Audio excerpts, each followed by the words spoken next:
I'll tell you a story here, and for me that was very important part of leadership. And I spoke to you about man management.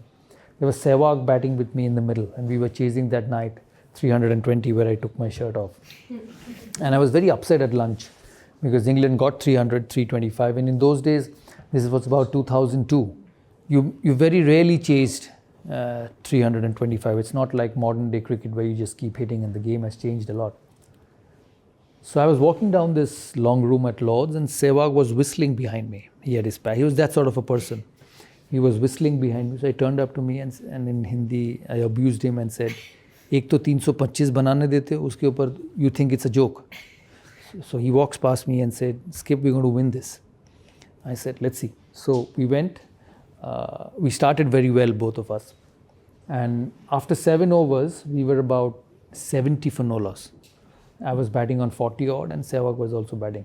So Ronnie Irani, and many of you would have known in England, Ronnie Irani was bowling from this end. And I went up to Viru and said, we've got a good start. I think we can get this total, but don't get out. We've played the harder bowlers. There's a weaker bowler coming in. Let's just keep taking 6-7 runs and over, because that's what we need. He said, yeah, fine, no problem. So Ronnie runs up from this end. He hits the first ball over mid-off for a 4. So I was at the non-striker end. I went up to him, tapped and said, "Good shot. So we got 4 runs and over. Just keep rotating." He said, yes, no problem. So he goes back to his end. The next ball, Ronnie pitches it up. He hits it over the top, over mid-on. 1 bounce, 4. So I again go up to him and said, well played, good shot. We've got 8. So you can still take single. He said, yes, no problem, singles. The next ball, Ronnie Irani pitches up. He sits down and sweeps right from the middle stump. It would have hit his pad. He was gone. It went for 4. I did not go up to him. And he did not even look at me because he understood. So he turned his face, took guard and batted again. The next ball, he again hit him over covers for 6. So there were 5 balls. He hit 5 boundaries. And the 6th ball, he took a single, and as he was walking past me and said, "I've taken a single." And this is happening in the middle. And we got 22 runs that over. He smashed him. He was so good. So I was furious at the other end because he did not listen to me. So I had 2 options. Either I woke up at the middle and given him my peace of mind.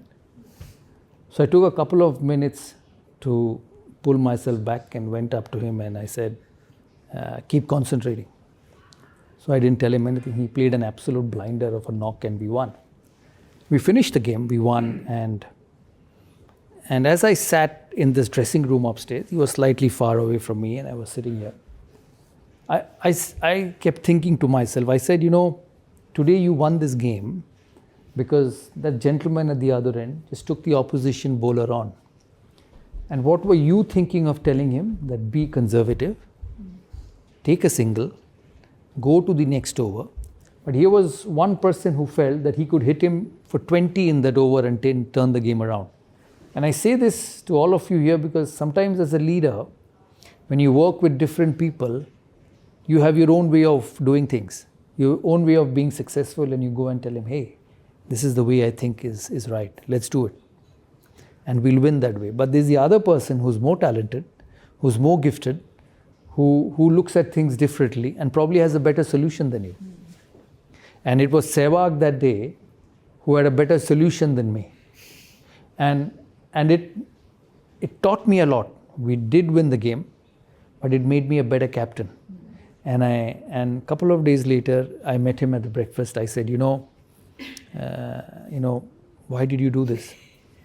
So first question he asked me, are you angry on me? I said, I was, I'm not anymore. He said, good. I said, I told you to play singles. Why did you hit him? He said, I felt that was the best thing to do at that particular moment. He said that was the best thing I felt would win India the game at that particular moment. And it was such a lesson for me on captaincy. I said, I have a Sehwag who's different. I have a Dravid who's different.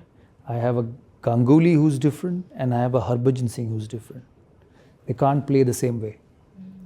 So if I have to be successful, I have to understand that they win cricket matches their way. And I have to let them do that. And I think a successful group, a successful entrepreneur, along with your aims and goals and objectives of wanting to be successful, don't forget this very simple line and solution in your journey is that everyone's different. And you cannot make everyone play the same way or everyone work the same way. As long as he delivers for you, as a leader, you need to have that a capability of adjustment in you. And I say that, when you manage individuals, you have to manage them differently.